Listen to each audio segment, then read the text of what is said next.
Kasama pa rin natin si Sir Jojo, ang Municipal Agriculture Officer ng Baras, Rizal. Yes, sir. At sir, anong barangay tayo ngayon? Ito po, nasa Barangay Mabini po tayo. Okay, Barangay Mabini. Kita nyo po, maluwang na rice field. Pero dito, sir, andito yung solar irrigation panel para rin po dito sa palayan to. Actually po, yung original design po, para dyan sa ano, pero since na medyo malit po yung capacity niya, so in-estimate po namin is for gulay. For gulay? Opo, for gulay lang po. So ito po yung solar. Sir, ituro mo sa amin, sir. Ayan. Si Sir Buddy po, hello, sa sir. Agribusiness. Hello po, hello po. Si Kaplen Poliante, siya naman po ang chairman or president po ng SRI Baras. Oh, okay. Kailan po na i-install ito, sir? Ito lang. July. Kaya-install lang. Actually po, nung na-donate po ito nung anong sponsor si Kong, ay di mga January. Pero, siyempre, ang nangyari po, meron pong solar at saka yung pong mga pumps, etc. Pero yung po nung pinakang ano natin, yung mga poste, yung mga pang ano, yun, naging counterpart na po ni LGU. So, kumbaga, po. Tapos siyempre, in partnership naman natin sa SRI bilang sila po yung beneficiary po natin. Okay.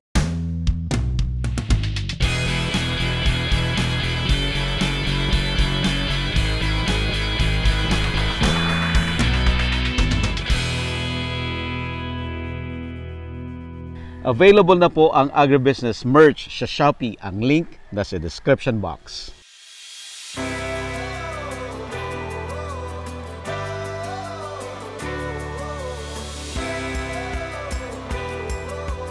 Sir Lito Poliante. Kasaka si Kajani.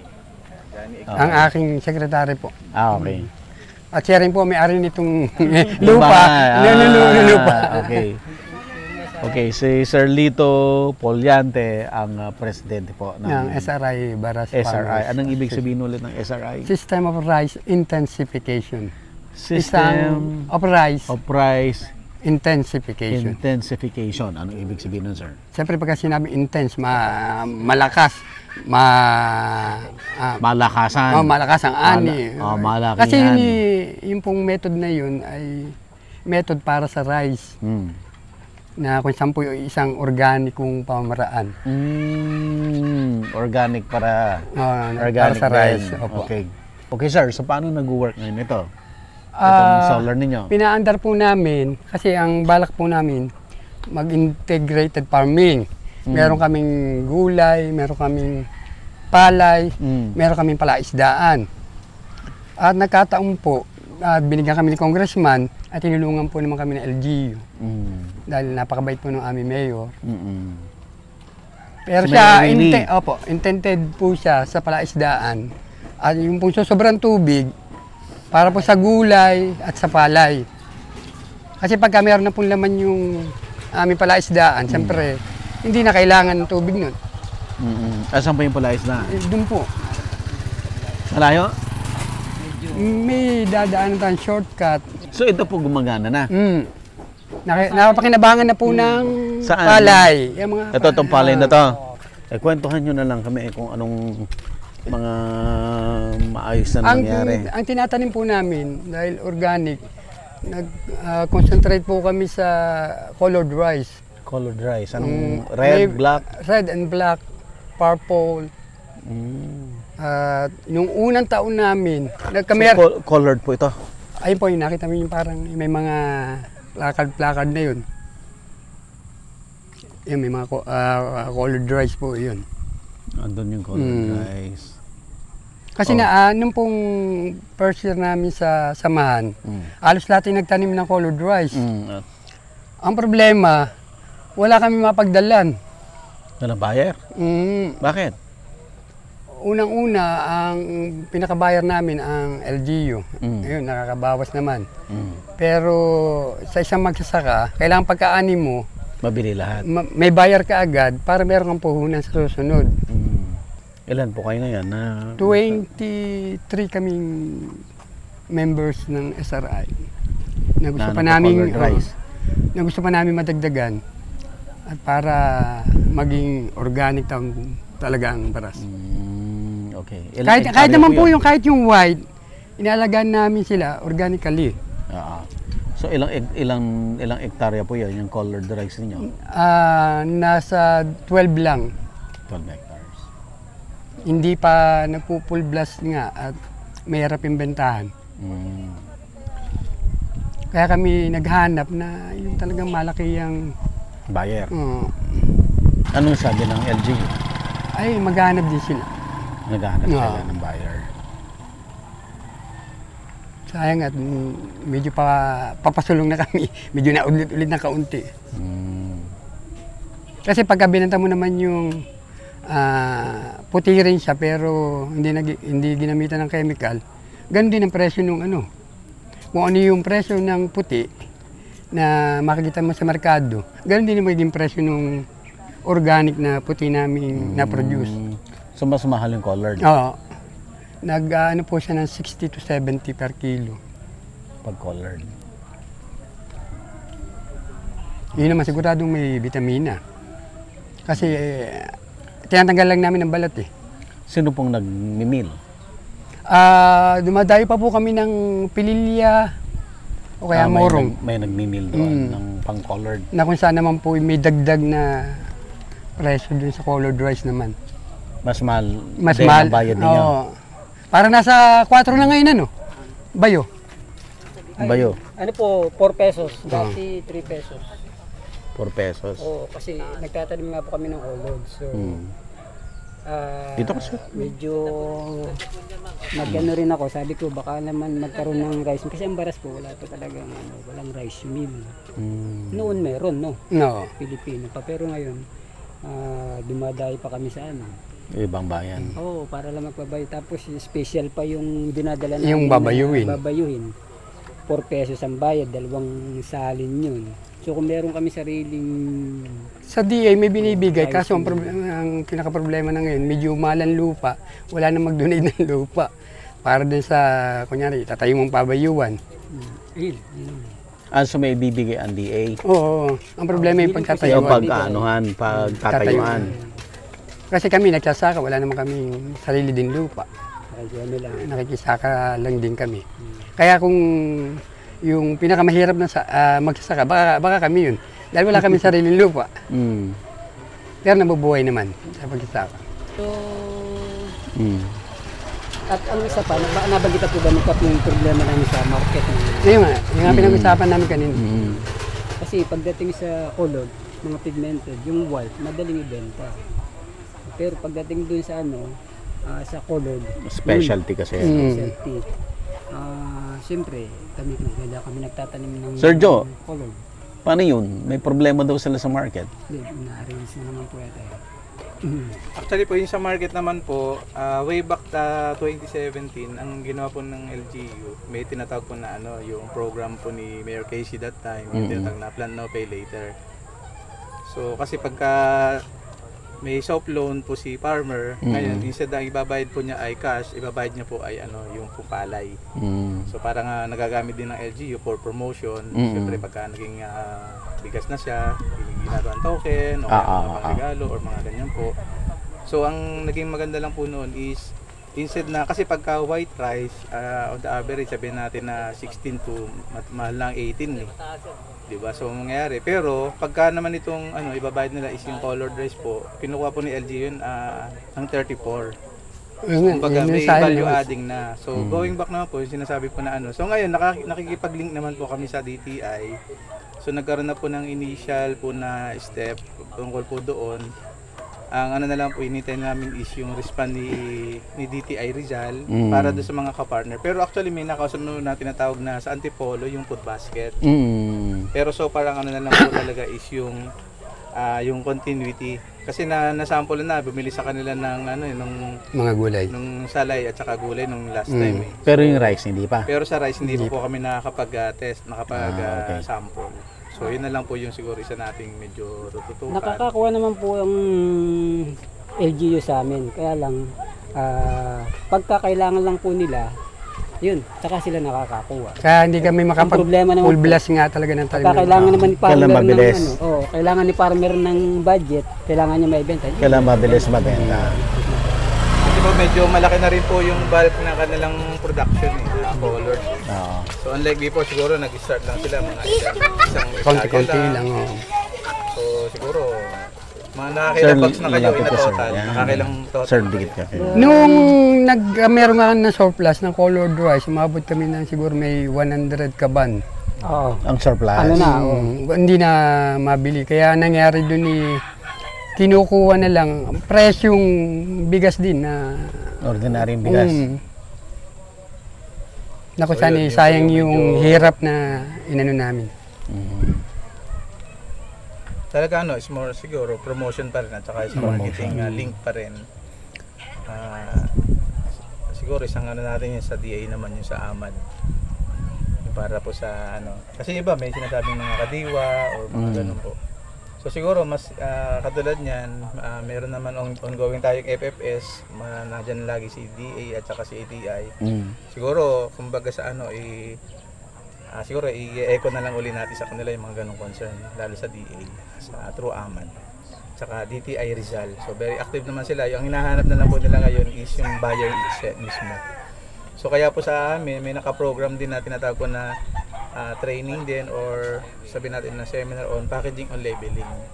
So siguro yun din naman yung kailangan parang tinatawag mo na siyempre bago tayo makakuha din ng market, i-improve din natin yung quality kasi medyo sa kanila So pero pag nagawa po natin ng packaging labeling, so para magkakaroon ng appearance saka yung branding itself na galing to sa Baras, produce ng SRI Baras, sa galing sa Baras po ito. Siguro yun yung isa rin siguro sa mga may po natin para mas ma-push po yung pagkakaroon po ng branding itself. Pang ilang cycle niyo na ba nagtanim ng coconut rice? Nag-start kami ng 2021. O, 2021. 2020. Hindi, nag-start na matagal-tagal na pero kay Glenn pa. Anong kay Glenn pa? Nagko-colored na siya. Ngayon, dumami na lang siya ng... na-improve na After lang siya, nung na-improve. matuto ng yung SRI, doon na nag-start yung pagtatanim namin ng colored rice. Okay. So dumami yung nagtatanim.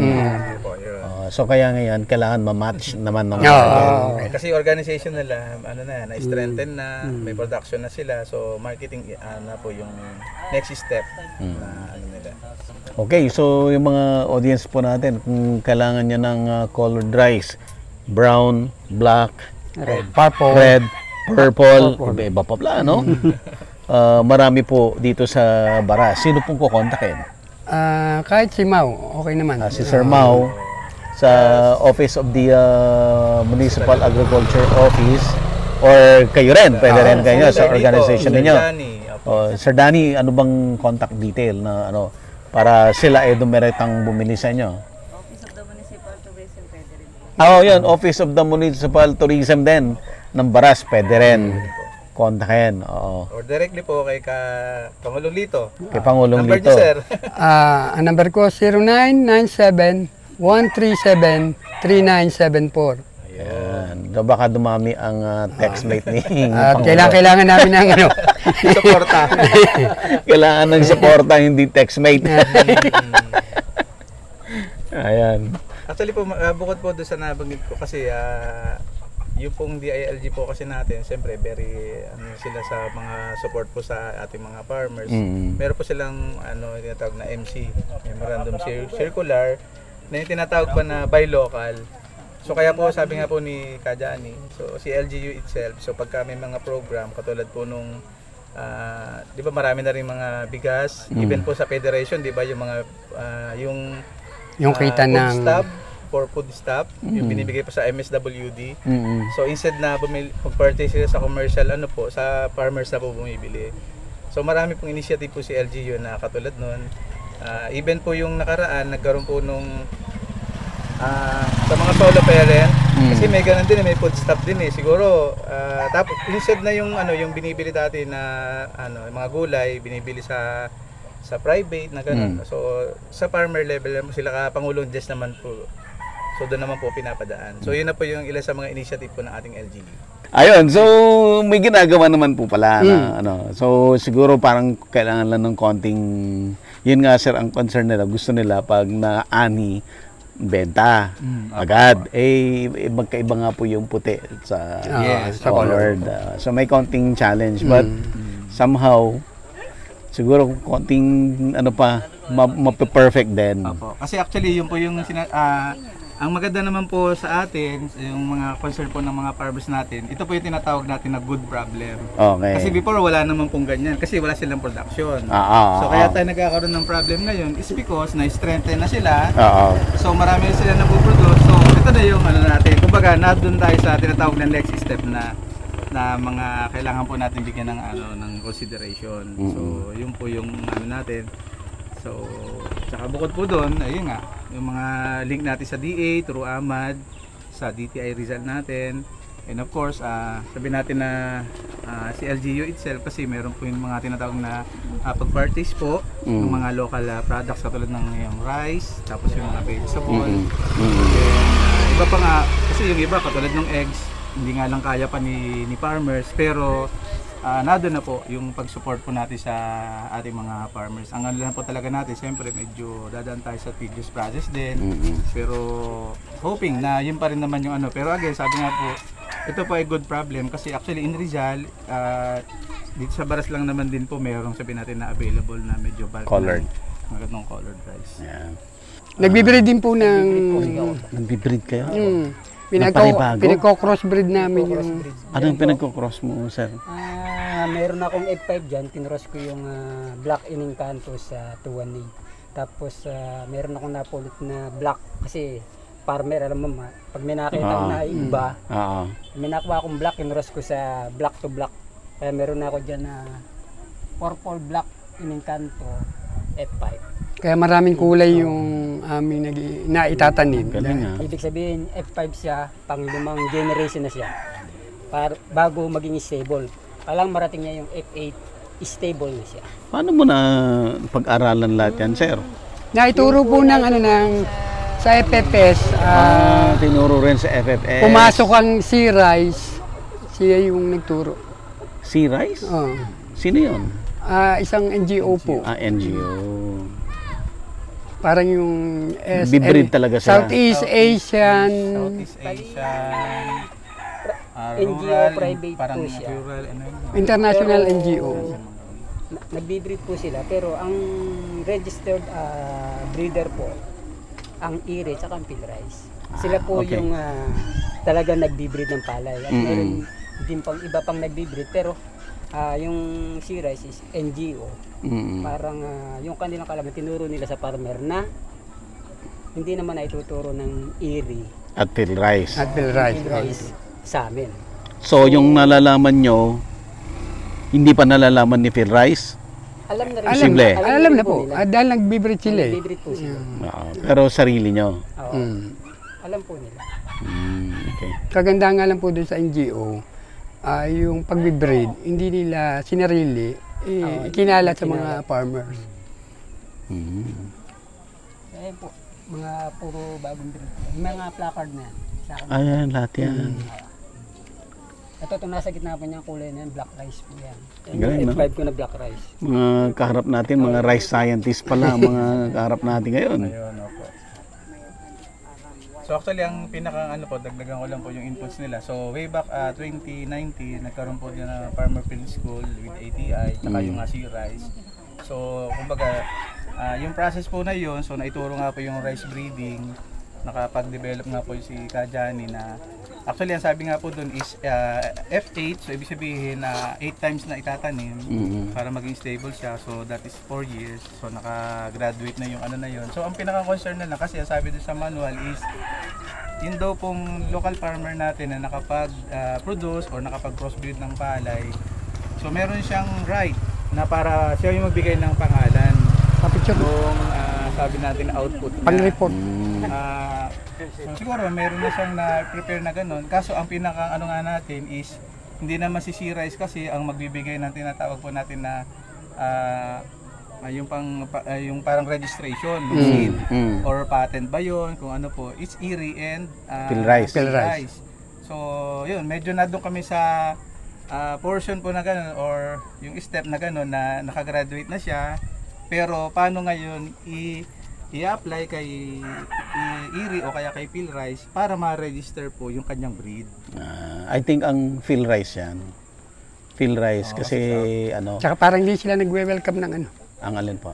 ng mga breeder. Hindi, na ang lalong- Erie kasi ang ginagawa niya, na sa kanya lang siya nagbibigay ng mga nakatagong binhi Kaya para nga po. gamitin pang breed. Mm. Pero ang magre-register niyan kasi nasa Pilipinas ka, si Phil Rice. Siguro yun na lang Anong po. magiging pangalan ng ano mo sir, ng rice mo? Kaya nga po, parang pinaplano nga namin kung ano maging pangalan nun eh. Pag-usapan sa ano, sa session. Kasi Sa session. ipapangalan ko sa akin, hindi naman ako kilala. Paano rin Anong pangalan mo ba sir? Johnny Alignacio. So dapat Johnny. Eh, Rice Johnny. Paano na lang, mabilasik na Johnny Rice. Dapat Johnny po siya Rice, ano, medyo pwede, Johnny kakit. Rice. Oh, Johnny Rice. Oh. Johnny Rice. Tulad punong ano, sumikat yung Sinandoming, di ba? Ah. Mm. Sino ba? Kanino ba nanggaling ang Sinandoming? Kadomeng. Kay Kadomeng. Siya po Oh. nag-breed nun eh.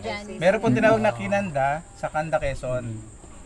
Tapos meron Pinalawan, Palawan. Palawan. Madala- Kaya ako po, Dapat baras. kung ano nga po ako binaras sana, kaso hindi naman ako marunong, ito marunong. Kaya Johnny Rice. Johnny Rice or Johnny B. Binaras. O Binaras. yun. Kaya yung pong mga lumalabas ngayon na variety ng palay is Ah. puros RC, puro numero na. Oo. Tulad dun sa galing sa Erie tsaka sa Phil Rice. Oo. Puros numero na lang po yan. Wala na kayo makikita Angelica, Oo. Asmin. Tsaka ang series na ngayon, nasa 400. 600. 500. 600. 600, di ba? 600 na, 600. 600 na rin, di ba? 605. Meron. Oo. Kasi pinamigay ng DA ng previous natin, merong 534 eh. 508. May 534 tayo. Pero ngayon ay nasa 600 na. At saka anong kagandahan dun So sa... huwag naman tayo abutin ng 1,000 bago ang ma-register kagandahan sa po iyo. sa amin sa 8 times mo lang siya stable na siya itatanim. Sa Erie, halos sa 5 more than 10 years pa nga eh. Sa Bago Erie. nila ilabas yung variety nila. Kasama doon yung mga ano.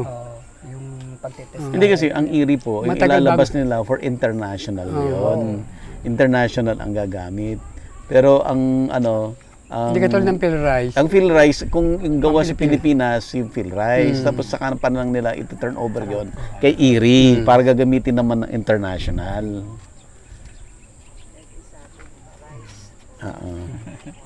Barais. Pwede. Pagka nakatapos yung ilang ano eh. Ito, marami akong pinararaning yung dami. Oh. At maraming kailangan na pangalan. Oh. Maraming kailangan pangalan. Ninang kayo't ninong. So ang kay Johnny kasi, Ah. yung nakagraduate kong isa, so hindi siya tumigil eh, nag-ano pa siya lalo. Siguro mga ilang variety pa yung ongoing. No?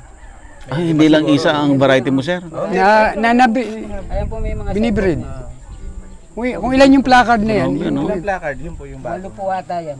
Ibig sabihin, 8 po yung aking pinararaning. Pero alam ni Phil Rice yan na ginagawa niya yan. Hindi po alam yan. Ah, okay. Hindi po alam ni Phil Rice yan. Si Rice po yung Kasi nagkaroon kung ng technology. may kagustuhan ng Phil Rice na ano, sana marami nang tinuruan ng Phil Rice para mag-breed. Hindi po ba? Lagot tayo dyan.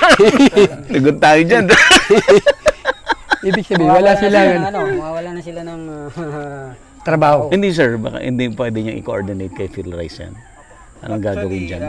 Nung last time, siguro nung nakagraduate po, in-inform naman namin. Kasi ang mga instructor din naman po is mga taga Office of the Provincial Agriculturist po natin. So, noon po, nakipag-coordinate na rin naman po kami. So, para nga may assist. Even po si Rice, di ba nandito sila si Rice yung nakaraan?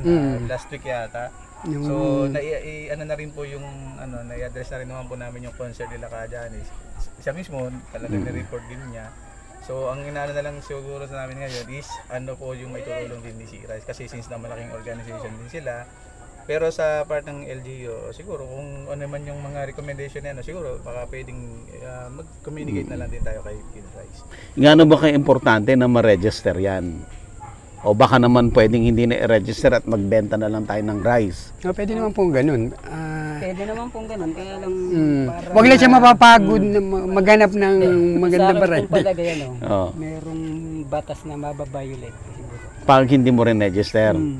Kasi, halimbawa, nagbebenta sila ng seeds ng mahal o sa kanilang presyo. Kung ibebenta mo naman ng seeds mo ng mura, May regulation pa rin. meron silang kasi. Okay. So I guess so dapat makita ni Phil Rice ito. Opo, yun. Siguro po yun. may nanonood naman po siguro na taga Philrice sa atin. Okay. Naikwento ko na kay Sir yung balak namin integrated farming. Kung saan ni sari-sari dapat. Nagtanim na kayo ng gulay. Tapos na po kami nung nakaraan. At nagbabalak-balak So kami. rice, season ngayon? Kaya puro rice Kasi na. pagka gulay po ngayon, tag-ulan, parang mahirap. Yung mga sisi. Ang binabalak po Opo. namin yung kamote. Talbos ng kamote. Kamote? Pangtalbusan? Kasi kumbaga yan po yung lumalabas na cash crop Habang Oo. hinihintay po yung Oo. rice po nila which is 4 months. Mm-mm. So pagka naman daily ang or every other day. So at least merong revolving na Saka mahal ngayon, parang 35 per bundle. bundle. per bundle. Mas masustansya po ba yung ibang kulay ng rice?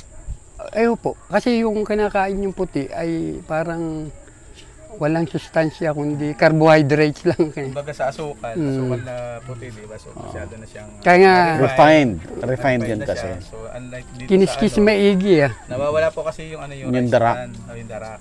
Natin Kaya yung, ang mataba, baboy. natin yung baboy mataba. Yung sustansya nasa darak. Yes, opo.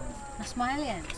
No, ngayon, mas malang kilo ng darak yata. So kumbaga, bukod nga doon, siyempre, yung sinasabi na sa health na natin, siyempre, yung mga diabetic, etc. High blood. High blood. So yun yung nawawala, yung sustansya na nako-convert sana doon sa gano'n. Okay. Ano pa? So, any plans pa po sa SRI natin? Ay, yung binabalak nga namin yung para mas sumarap yung bigas namin na ino-offer ng DOST. Ano naman yun?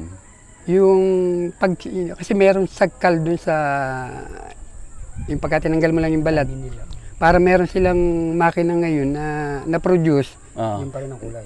na mawawala yung sagkal. Parang dadaan sa kanilang machine na kung saan napakamahal naman. Parang 1 million per unit nung nung equipment. Ay pwedeng pautang. Ang problema naman yung dahil wala kami market, paano namin mababayar naman yung Pero para sa rin yan? Sa colored o pati sa puti? Yung pong sa brown rice, hindi po ba sa brown rice yung tinanggal lang yung balat? Na kung saan pagkakinain may parang parang may masagkal. oo. Mawawala yun. Para kang Pero brown pa rin. Oo, brown pa rin. Natin yung fiber. Yung fiber tsaka yung nutrients. Ay Yung parang kumakain ka ng mais, Parang ganun. mawawala yun. Oo, Pero brown pa rin siya. ganun pa rin. Andun pa rin yung darak. Na kung saan maganda sana sa samahan namin.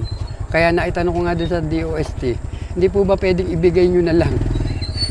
Ano sabi na Eh, DOST? pwede raw ipautang. Baga yun yung program nila. Okay. Eh ngayon, kung merong may magandang loob na tutulong, ay mas maganda. Katulad yan nag-donate sa ng solar. Oo. Baka may makapanood, may mag-donate eh. Baka naman. Baka. Palambing ba? Ayun. Okay. Siguro additional na lang din po. So, since nga po na yung SRA po natin very active sila at saka empowered na sila, kita naman sa production at sabi nga po kanina, so yung problem po about marketing is a good problem kasi nga unlike before wala naman talagang produce pero ngayon nandiyan na yung produce. So kumbaga hanap naman tayo ng way para mas matulungan po natin ang ating mga SRA group, mga members. At ang inano po kasi natin talaga dito is yung maganda makita yung opportunity na yung tinatawag na value adding. Kasi siyempre alam naman po natin pag yung white rice is, di ba, pag binebenta nila as white, so ang palay kasi magre-range lang yun ng 14 to 18, mahal na eh. Pero pag dito 34. So sana nga po makapag-focus tayo sa marketing talaga po ang natin. And ang LGU naman po is very supportive naman po sa kanila. Kaya lang siyempre ang po natin is para mas mag-sustain siya is maisip pa tayo ng ibang mga links sa ibang agency like Department of Agriculture, sa ating pong DOST, and of course nandiyan din si DTI. So parang isang isang collaboration talaga ng mga national agency. So kasi Baras po is a 4th class municipality, so kaya talaga medyo limited din po yung budget natin. Pero ang ating pong Mayor Willie po natin at ang ating Vice Mayor, ang ating is lahat po umiisip po talaga ng mga programa. Kaya nung nagbaba nga po kanina, na-mention ko ng memorandum circular ang ating pong DILG to support our local farmers. So agad-agad naman po at 'di ba ni-report naman po ni Kajani na si LGU itself bumibili po ng mga ano, lalo na po ng mga time ng pandemic hanggang ngayon po. Okay. Thank you sir. Okay po. Thank you. Ayan. Sir, thank you. Thank you very much po. Opo. Wala silang problema sa production. Wala eh. Market lang talaga. Kasi po in terms of training, mga ano po, mga seminars, updated po tayo dyan. Kaya sila ganyan na sila sabihin natin na kumbaga astig na sila in the sense na empowered na sila eh.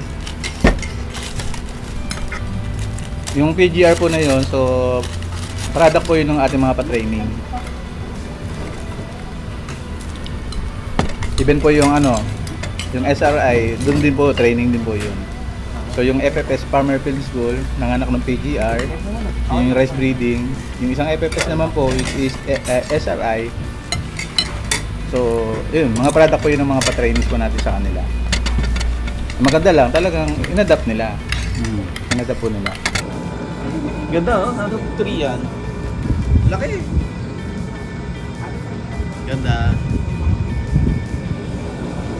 So bukas maganda dito bukas sa sunrise, makikita natin yung ganda ng lake, maganda ng city. Yan. So ito yung Baras, ito naman ay Tanay.